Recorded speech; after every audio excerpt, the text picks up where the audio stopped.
Hello dear students, last lecture हम लोगों ने डिस्कस किया था कि जस्ट एनपीओ का हम लोगों ने इंट्रोडक्शन देखा था।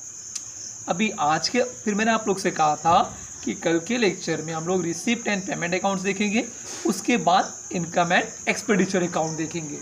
आज अपना सेकेंड डे है, तो आज हम लोग रिसिप्ट एंड पेमेंट अकाउंट्स को देखते हैं। इसमें क्या होता है, कैसे होता है। अच्छा, उसके पहले मैं आपको ये बता दूं कि आपको रिसिप्ट एंड पेमेंट अकाउंट नहीं बनाना है, यह आपको क्वेश्चन में दिया रहेगा और रिसिप्ट एंड पेमेंट अकाउंट के बेस पर आपको इनकम एंड एक्सपेंडिचर अकाउंट और बैलेंस शीट बनाना रहेगा। तो रिसिप्ट एंड पेमेंट अकाउंट आपको क्वेश्चन में दिया रहेगा, लेकिन फिर भी एक बार हम लोग रिसिप्ट एंड पेमेंट अकाउंट को समझ लेते कि होता क्या है, ताकि अपने को सम करते समय इजी पड़े। अच्छा, तो हम लोग रिसिप्ट एंड पेमेंट स्टार्ट करते हैं। उसके पहले आपको बता दूं मैं कि जब आप लोग 11th में थे तो आपने टाइप्स ऑफ अकाउंट्स पढ़ा था। उसमें 3 टाइप्स के अकाउंट्स थे, personal, real, nominal. Personal account का गोल्डन रूल था, debit is the receiver of benefit and credit is the giver of benefit.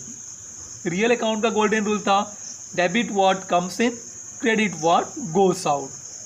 Nominal account का गोल्डन रूल था, debit all the expense and losses and credit all the income and gains.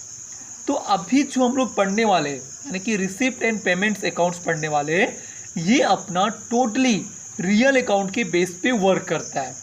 Real account का golden rule क्या बताया मैंने, debit what comes in, credit what goes out. मतलब receipt and payment accounts में debit side क्या आएगा, जो भी कैश कम्स इन है। क्रेडिट साइड क्या आएगा, जो भी कैश गोस आउट है। अच्छा, कैश कम्स इन है वो रिसिप्ट हो गया। हाँ, डेबिट साइड वो क्यों है, कैसे है, क्या है, अपने को उससे मतलब नहीं है। पैसा आ रहा है ना, रिसिप्ट, पैसा जा रहा है ना, पेमेंट। ध्यान रखेंगे आप लोग। Receipt and payment account real account के बेस पे वर्क करता है, debit what comes in and credit what goes out. अब देखते हैं अपने को बुक में क्या दिया है। तो मेरे पास पीडीएफ में बुक्स है, मैं उसको ओपन करता हूँ अभी और उसमें देखता हूँ कि आखिर अपने को क्या दिया है और क्या क्या वहाँ पे दिया है, कैसे दिया है। तो हम लोग ट्राई करते हैं कि हम लोग एक बार समझ जाए उस चीज़ को।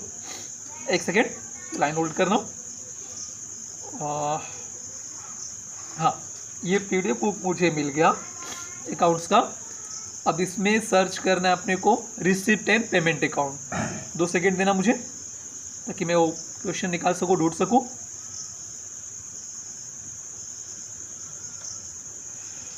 सेकेंड मैंने भी पेज देखा नहीं है, ढूंढ रहा हूँ अभी कहाँ पे आप लोग का।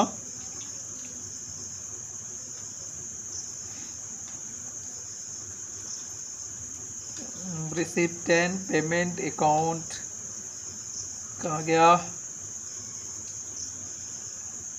हाँ, ये अपने को मिलने वाला है बस थोड़ी ही देर में। चैप्टर्स मिल गए अपने को। अब इसके बाद पेज नंबर 68 पे आपको मिलेगा रिसिप्ट एंड पेमेंट अकाउंट। अच्छा, मेरे पास जो पीडीएफ है ना, उसमें मैंने देखा अपने को दोनों साइड ना रिसिप्ट ही लिखा है। तो आप क्या करो, डेबिट साइड में रिसिप्ट है उसको वैसे ही रहने दो, क्रेडिट साइड में भी रिसिप्ट लिखा है ना, तो रिसिप्ट को कट करके ना वहाँ पेमेंट लिख लो। ठीक है, डेबिट साइड क्या दिया है, रिसिप्ट, तो रिसिप्ट ही रहेगा।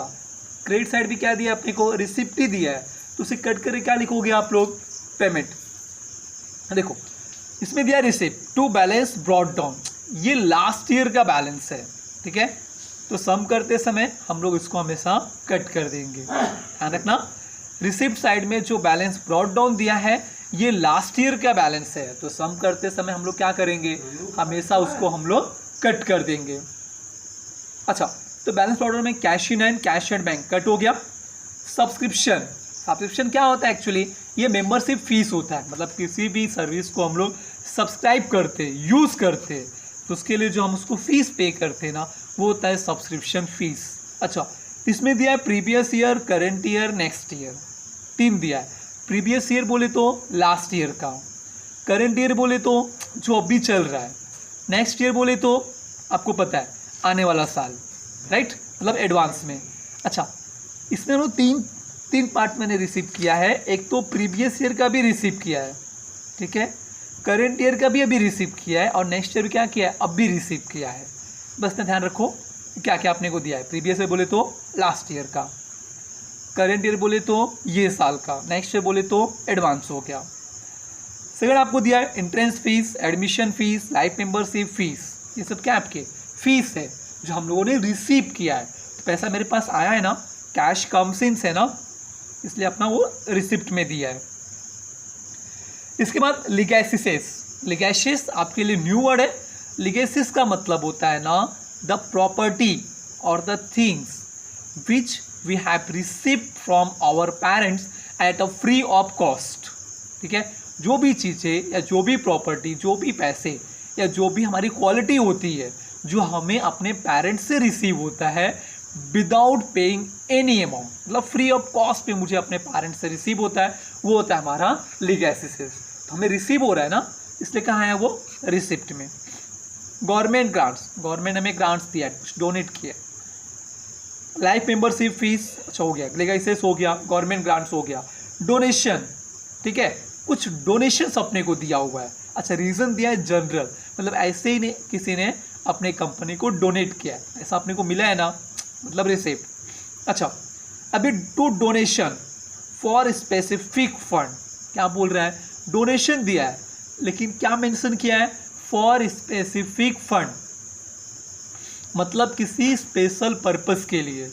ठीक है, जैसे फॉर एग्जांपल पेरेंट्स हमें पैसे देते रहते हैं, जनरल पॉकेट मनी भी देते हैं, और कभी कभी कॉलेज क्लासेस का फीस पे करने के लिए भी हमें देते हैं।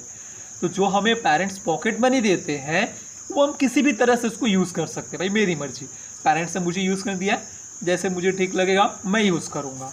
लेकिन अगर पेरेंट्स बोलेंगे नहीं भाई तू पैसा ले और जाके क्लासेस फीस भर देना या कॉलेज फीस भर देना, तो वो पैसे को आप कॉलेज एंड क्लासेस फीस भरने के लिए ही यूज़ करोगे।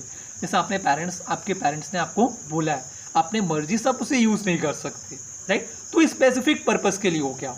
ऐसे डोनेशन भी ना हमें कभी कभी स्पेसिफिक पर्पस के लिए, एक निश्चित उद्देश्य के लिए हमें मिलता है। जैसे यहाँ पे दिया हो अपने को बिल्डिंग फंड, यानी बिल्डिंग के लिए फंड मिला है अपने को, प्राइज फंड, प्राइज के लिए फंड मिला है, टूर्नामेंट फंड, ऐसे बहुत सारे फंड्स अपने को मिलते रहते हैं। ये सब क्या हो गया, स्पेसिफिक पर्पस के लिए। अच्छा, अभी कहाँ जाएगा, कैसे होगा, क्या होगा ना, ये सब हम लोग कब देखेंगे, जो हम लोग सम सॉल्व करेंगे। अभी टेंशन मत लेना, अभी बस ये समझ के लो कि किसका मतलब क्या होता है।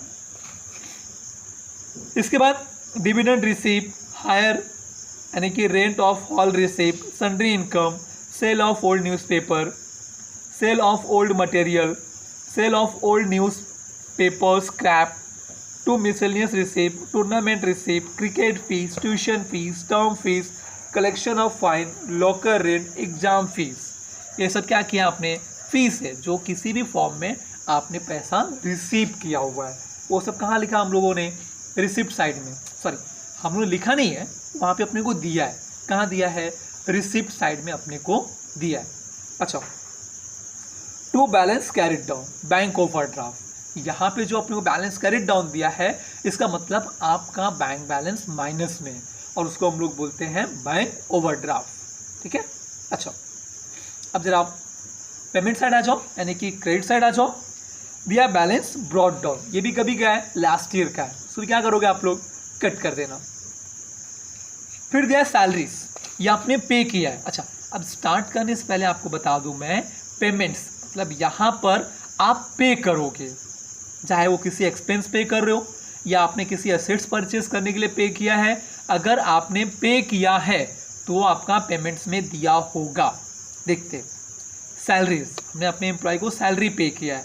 अच्छा, यहाँ भी तो क्या दिया है, प्रीवियस ईयर करंट ईयर, मतलब लास्ट ईयर सैलरी जो बाकी रहेगा हमने अभी पे किया, या अभी का सैलरी हमने अभी पे किया, कुछ भी किया, पेमेंट किया ना, पैसा गया ना, इसलिए कहाँ पे दिया अपने को, वो पेमेंट्स में दिया है।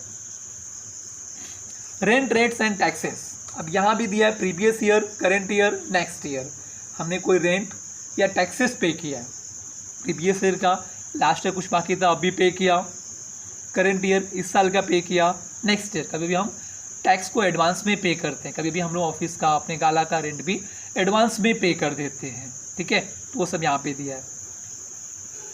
फिर आके दिया है printing and stationery, general expense, interest on bank loan, electricity charges, ये सब क्या है? एक्सपेंसेस है जो हमने क्या किया है? पे किया हुआ है, राइट।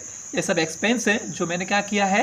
पे किया है। मैंने पेमेंट किया ना, पैसा गया ना मेरे पास से, इसीलिए कहाँ पे दिया है? उसको पेमेंट में दिया है। ऑडिट फीस फाइनल अकाउंट में भी था। ऑडिटर्स आता है, हमारा बुक्स ऑफ अकाउंट्स को चेक करता है, उसके लिए वो फीस चार्ज करता है। जो हम लोग उसको फीस पे करते हैं उसे बोलते हैं हम लोग ऑडिट फीस। यहाँ भी क्या किया हम लोगों ने? ऑडिट फीस पे किया है, मतलब सामने वाले को पैसा मैंने दिया है, तो मेरा पैसा गया ना, तो कहाँ पे आएगा आपका? Payment side. Tournament expense, wages, purchase of sports material, insurance, telephone mobile expenses, bank charges, postage, conveyance, conveyance का मतलब होता है travelling expense, by expense of annual function, ये सब क्या है? एक्सपेंसेस है जो मैंने क्या किया?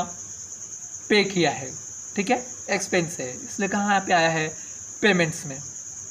फिर आपका दिया है बाय फिक्स डिपॉजिट। अभी आप बोलोगे सर ये तो फिक्स डिपॉजिट है, तो हम लोग बैंक में फिक्स कर रहे हैं, तो हमारा एक्सपेंस कहाँ से हुआ? मैंने आपको पहले ही बताया था कि वो सब नहीं देखना है अपने को। अपने पास से पैसा गया ना, मतलब पेमेंट्स। अगर आपने फिक्स डिपॉजिट किया तो मतलब आपकी जेब से कैश तो गया ना, अपने जेब से आपने बैंक में कैश दिया ना, तभी आपका फिक्स डिपॉजिट हुआ ना, तो पैसा गया ना आपका, इसीलिए कहाँ पर दिया? आपको पेमेंट्स में दिया है। परचेस ऑफ फिक्स असेट्स, अभी हम लोगों ने फिक्स असेट्स परचेस किया, राइट। अब बोलोगे सर ये एक्सपेंस थोड़ी है, हम लोग तो प्रॉपर्टी खरीदा, एसेट्स खरीदा। मैंने क्या समझाया अभी आप लोग को कि पैसा आपका गया ना, बस पैसा जा रहा है, मतलब पेमेंट्स में आता है। तो क्या दिया? बुक्स, फर्नीचर, बिल्डिंग, इन्वेस्टमेंट, सब क्या है? आपका फिक्स असेट्स है जिसके लिए आपने पे किया है। By newspapers, office expense, repairs, ये सब क्या आपके एक्सपेंसेस है जिसके लिए आपने कैश पे किया है। तो ये सब कहाँ आएगा? आपका पेमेंट में। इन शॉर्ट क्या याद रखने का भाई? अपने पास पैसा आ रहा है तो रिसिप्ट में लिखा होगा, अपने पास से पैसा जा रहा है तो कहाँ लिखा होगा? पेमेंट्स में लिखा होगा। फिर दिया आपको balance carry down, cash in and cash at bank, ये आपका करंट ईयर का बैलेंस बचा है अपना, ठीक है। करंट ईयर क्या हुआ है? अपना कैश बैलेंस अपने पास बचा हुआ है, राइट। अच्छा, ये था आपका रिसिप्ट एंड पेमेंट्स अकाउंट जो आपको ऑलरेडी क्वेश्चन में दिया रहेगा। इसके बेस पर हम लोग इनकम एंड एक्सपेंडिचर अकाउंट बनाएंगे, ठीक है। अभी जो रिसिप्ट में दिया था उसमें से मैक्सिमम चीज़ें कहाँ जाएंगे? आपके इनकम में जाएंगे, लेकिन कुछ चीज़ें, ठीक है, कुछ चीज़ें कहाँ जाएंगे? लायबिलिटी में जाएंगे। जैसे फॉर एग्जांपल, जैसे आपने डोनेशन देखा था फॉर स्पेसिफिक पर्पस, यानी building fund, prize fund and other funds के लिए जो आपने पेमेंट जो आपने डोनेशन रिसीव किया था, राइट, वो कहाँ जाएगा? लायबिलिटी में। ऐसे एक्सपेंडिचर में भी मैक्सिमम चीज़ें, सॉरी एक्सपेंडिचर नहीं, पेमेंट साइड का मैक्सिमम चीज़ें आपके एक्सपेंडिचर साइड में ही जाएंगे, बस कुछ चीज़ों को छोड़ के। जैसे आपने परचेस ऑफ फिक्स असेट्स था, ठीक है, जो आपने असेट्स को परचेस किया, आपने बैंक में फिक्स डिपॉजिट किया, आपने इन्वेस्टमेंट किया, ये सब क्या है? आपका प्रॉपर्टी है ना, ये सब कहाँ जाता है? आपका असेट्स में। तो ऐसी कुछ चीज़ें रिसिप्ट में से लायबिलिटी में जाती हैं, लेकिन ज़्यादातर चीज़ें इनकम में ही रहती हैं, इनकम में आता है। पेमेंट्स का ज़्यादातर एक्सपेंडिचर में जाता है, लेकिन कुछ चीज़ें जो होती हैं वो असेट्स में जाती है। ये दो बातों से ना एक बात क्लियर होता है कि रिसिप्ट को जैसे दिया वैसे उठा के कॉपी करना अपने को किस में? इनकम में। बस थोड़ी बहुत जो है लायबिलिटी में जाएगा, उसे आप लोग को ध्यान रखना होगा। पेमेंट्स में जो दिया है वो पूरा उठा के अपने को कहाँ कॉपी करना है? एक्सपेंडिचर में। बस थोड़ी चीज़ें कहाँ जाएंगी? असेट्स में जाएंगी, उसे आपको ध्यान रखना होगा। बस इससे आपको ध्यान रखने की ज़रूरत नहीं है। बट ट्राई करना आप लोग, रिसिप्ट एंड पेमेंट अकाउंट कहाँ दिया है उसको रीड करना। अगर कुछ उसमें क्या इफेक्ट्स में भूल गया रहूँ या आपको नहीं बताया रहूँ तो आप मुझे मैसेज करना, ताकि मैं आप लोग को वहाँ पे बता पाऊँ, ठीक है। बाकी हम लोग कल मिलते हैं इनकम एंड एक्सपेंडिचर्स अकाउंट लेकर के। चलो बाय।